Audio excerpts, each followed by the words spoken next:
하루 한 장 시작하도록 하겠습니다. 먼저 기도하겠습니다.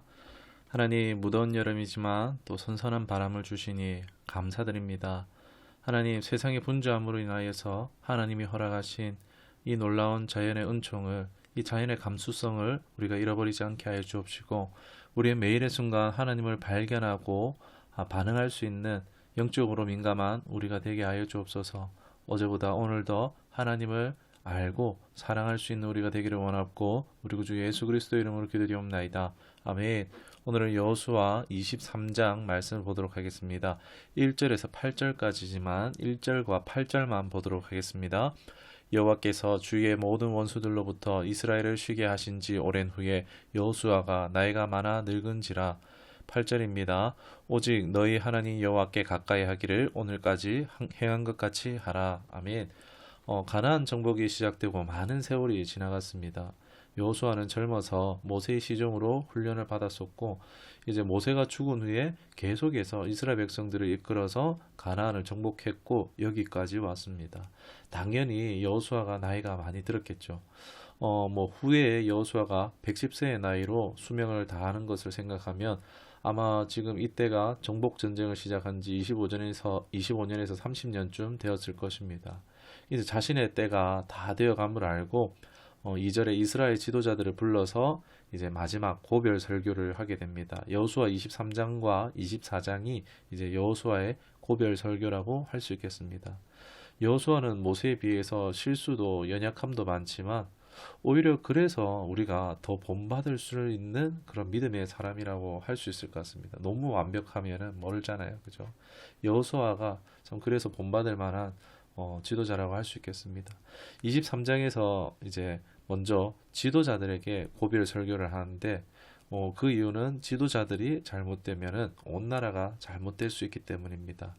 1절에서 8절까지 내용을 대강 살펴보면은 먼저 베풀어 주신 하나님의 은혜를 회상합니다. 하나님께서 싸우셨다.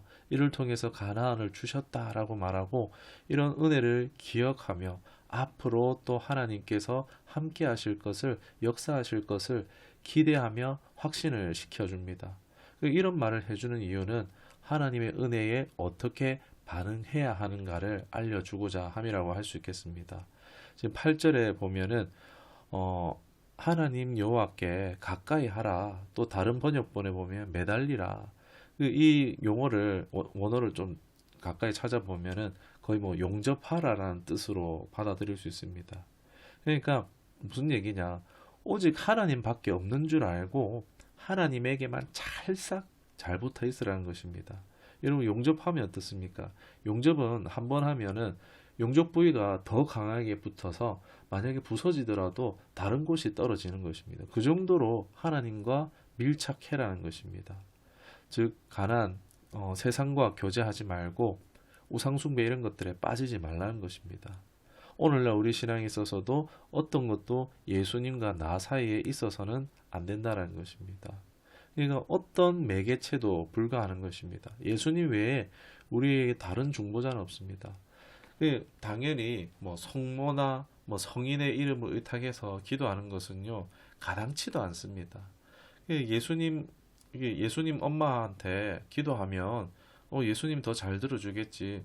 사도들 예수님과 친하니까 사도들한테 의탁해서 기도하면 기도 응답이 빠르겠지. 여러분 어떻게 생각하십니까? 말도 안 되는 일입니다. 하나님은, 예수님은요 옆집 아저씨가 아닙니다. 누구를 통해서 교제해야 하는 분이 아니라는 것입니다. 교회 안에서도 보면은 좀 그렇게 표현하지는 않지만 왠지 나는 하나님하고 안 친한 것 같으니까 목사를 통해서 뭐 사역자들을 통해서 하나님의 음성을 듣고자 한다라는 것입니다. 이거는 기독교 안에서도 잘못된 신앙을 하는 것입니다. 누가 그렇게 교제를 합니까? 교제하는데 직접 서로가 다이렉트로 사랑하지 그렇게 교제하지 않습니다. 하나님과 우리의 사이도 그렇습니다. 하나님과 나 사이에 아무것도 없기를 원하십니다. 우리가 그만큼 하나님과 친밀하며 통하는 그런 신앙할 수 있기를 주님의 이름 축원합니다. 9절에서 13절까지 말씀인데 11절의 말씀만 보도록 하겠습니다. 그러므로 스스로 조심하여 너희 하나님 여호와를 사랑하라. 아멘. 스스로 조심하여 너희 하나님 여호와를 사랑하라. 앞서 9절에서 보면은 다시 지난 베풀어 주신 하나님의 은혜를 되짚어 봅니다.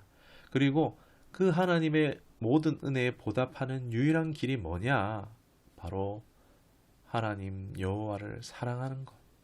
분명히 밝히고 있습니다. 성심으로, 전심으로 하나님을 사랑하는 삶. 그것이 하나님 백성에게 있어서 최고의, 최선의 삶이라고 할 수 있는 것입니다. 그냥 그저 기계적으로 아무 마음 없이 그냥 하나님 말씀에 순종하라는 것이 아니라 하나님과 관계하라는 말씀입니다. 관계하라는 말씀입니다. 여러분, 우리 사랑 모르지 않습니다. 아무나 사랑 안 하잖아요. 좋은 인상을 가지고 좋은 마음과 좋은 감정을 가지고 있죠. 그리고 사랑이란 것이 하루아침에 깊어지지 않죠. 막 뜨겁지 불같을 수는 있지만 그러나 깊어지는 것은 하루아침에 되지 않죠. 그런 하나님과의 인격적인 좋은 관계를 지속해 나갈 때에 결실을 이제 사랑이 깊어져 가면 결실을 맺는 것처럼 하나님을 사랑하는 것도 크게 별반 다르지 않다는 것입니다. 우리 말씀을 통해서 또 하나님 내 삶 가운데 직접적으로 여러 가지로 행하신 일들을 발견하고 그것을 통해서 하나님이 나를 사랑하시는구나 이런 것을 깨닫고 또 배우고 또 내가 받은 사랑을 나도 실천한 것입니다. 내가 용서받았으니 나도 용서하는 거죠. 내가 축복을 받았으니 나도 축복하는 거죠. 내가 사랑받았으니 나도 사랑하는 겁니다. 사랑은요, 양다리 걸치지 않든요, 우상을 멀리하고 아예 끊고 하나님 한 분만을 섬기는 것입니다. 이것이 하나님 백성의 삶의 방식입니다. 하나님을 사랑하는 것, 이것이 하나님 백성의 삶의 방식이라는 것입니다. 이로써 주변에 얼마나 쟁쟁한 이방인들이 많습니까? 치열한 삶의 현장이잖아요. 그러나 하나님을 사랑할 때 하나님이 이스라엘을 보존하시고 복주심을 받는 비결이 바로 이것입니다. 이것이 이스라엘에게만 요구되는 것이 아니라 오늘날에도 마찬가지입니다. 말씀을 통해서 성령의 인도하심을 통해서 하나님을 알고 경험하며 사랑하며 사는 삶, 동행하며 순종하는 삶의 방식입니다. 우리의 삶의 상황과 환경이 중요한 게 아닙니다. 여러분, 전쟁터에도 꽃이 피고 또 전쟁 중에도 사랑이 열매 맺잖아요. 아무리 힘든 상황과 어려운 가운데 살아가더라도요, 하나님을 사랑하는 것은 별개로 가능한 것입니다. 그러나 반대로 세상을 사랑하고 세상과 타협하고 세상의 방식을 따라서 살아갈 때 이스라엘은요, 멸망할 수밖에 없었습니다. 당장은 세상의 그런 힘을 의지하는 것이 도움이 되는 것 같지만 독을 먹는 것과 다름이 없다는 것입니다. 이스라엘은 당장은 하나님을 선택했다가 실패하고 말죠. 세상을 선택합니다. 오늘날 그래서 우리에겐 성령의 도우심이 절대적입니다. 나 홀로서 죄를 이길 수 없기 때문입니다. 예수님을 믿고 내 안에 오신 성령님이 나를 다스리도록, 나를 인도하시도록, 나를 비워드릴 때 하나님을 알고 또 그 하나님을 나아가는 것, 하나님을 누리는 것이 가능해지는 것입니다. 하나님만 사랑하는 삶, 사랑으로 충만한 삶, 복된 삶이 되시기를, 성령의 인도하심 받기를 주님의 이름으로 축원합니다. 이제 12절로 16절인데 16절 한 절만 보도록 하겠습니다. 만일 너희가 너희의 하나님 여호와께서 너희에게 명령하신 언약을 범하고 가서 다른 신들을 섬겨 그들에게 절하면 여호와의 진노가 너희에게 미치리니 너희에게 주신 아름다운 땅에서 너희가 속히 멸망하리라 하니라. 아멘. 반대로 하나님을 따르지 않으면 엄청난 대가를 치를 수 있습니다. 멸망, 심판받는 것입니다. 가나안이 심판받은 것처럼 다를 바 없이 심판받는 것입니다. 우리 나중에도 보겠지만 역사 속에서 이스라엘이 타국에 정복된 이유가 뭐냐? 하나님이 약해서 지켜주지 못했느냐가 아닙니다. 하나님의 구원함과 하나님의 택함을 받은 이스라엘이 하나님을 배반하고 우상을 사랑했기 때문입니다. 여러분, 하나님 사랑하는 거 선택이 여러 가지 있는 거 아니잖아요. 선택은 매우 쉽고 간단합니다. 그러나 그 쉬움에도 쉬운 선택이 안 된다는 것입니다. 생명의 길, 죽음의 길 분명히 보이는데도 사람은요, 죽음의 길을 선택합니다. 이것이 바로 인간 안에 있는 죄성입니다. 어둠입니다. 자기가 중심이 되는, 자기가 자신이 주인이 되고 통치자가 되는 그것이 교만이죠. 죄성입니다. 우리 또 다른 사람의 눈살을 찌푸리게 하는 그 모든 일들, 보이지 않는 곳에서 탐닉하는 그 모든 그 죄성입니다. 성도도요, 사역자도, 목사도요, 자유로울 수 없습니다. 보이지 않는 곳에서 뭘 하는지 우리 알 수 없잖아요. 예수님 믿는다고 우리가 하루아침에 천사가 되지는 않습니다. 그러나 어떻게 합니까? 끊임없는 영적 활동을 통해서 말씀과 기도로 거룩해진다는 것처럼 성령님과 함께 동행하고 성령님과 함께 내 안에 있는 정욕과 탐심과 교만에 물든 내 자신의 내면을 함께 정복하는 수밖에 없다는 것입니다. 이 전쟁은 우리 평생의 전쟁입니다.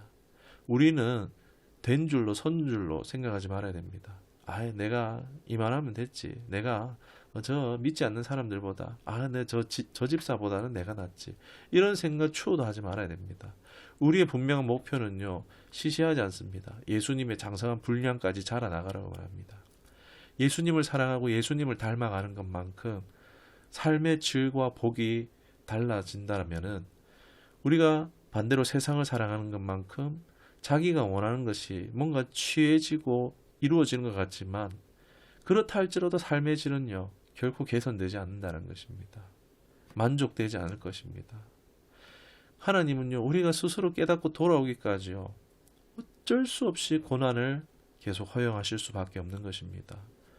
그리고 그 끝에 뭐가 있겠습니까? 멸망과 심판이 기다리고 있습니다. 끝까지 하나님을 선택하지 않은 사람은요, 하나님을 사랑하지 않는 사람은 그 끝에 멸망과 심판이 기다리고 있는 것입니다. 예수님을 믿는 것은 관계하는 것입니다. 사랑하는 것입니다. 양다리는 없습니다. 우리의 세상 모든 것들은요, 그저 살아가는 데 필요한 도구에 불과합니다. 하나님을 가장 사랑함으로 제한 없는 하나님의 은혜를 누리는 보존함을 받는 은혜가 있기를 주님의 이름 축원합니다. 기도하겠습니다. 살아계신 하나님, 모든 것이 하나님의 은혜임을 깨닫습니다. 하나님, 그 하나님과 친밀함을 누릴 수 있는 우리의 신앙이 되게 하옵시고, 또 하나님을 사랑을 날마다 깨닫고 또 그 반응으로 하나님을 사랑하는 우리의 신앙의 모습들 되게 하옵소서.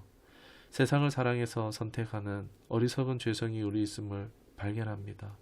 그리고 이것으로 인하여서 인생의 끊임없는 고난과 결국 하나님을 선택하지 않을 때 그 끝에 멸망이 있음을 말씀을 통해서 깨닫습니다. 이제 평생에 죄와 싸워야 함을 이제 발견합니다. 세상은 내가 사모할 만한 것이 아니라 그저 필요했고 그저 지나가는 것임을 깨닫습니다. 하나님을 사랑함이 가장 우선되는 삶이 될 수 있도록 변화하게 하시고 새롭게 하옵소서.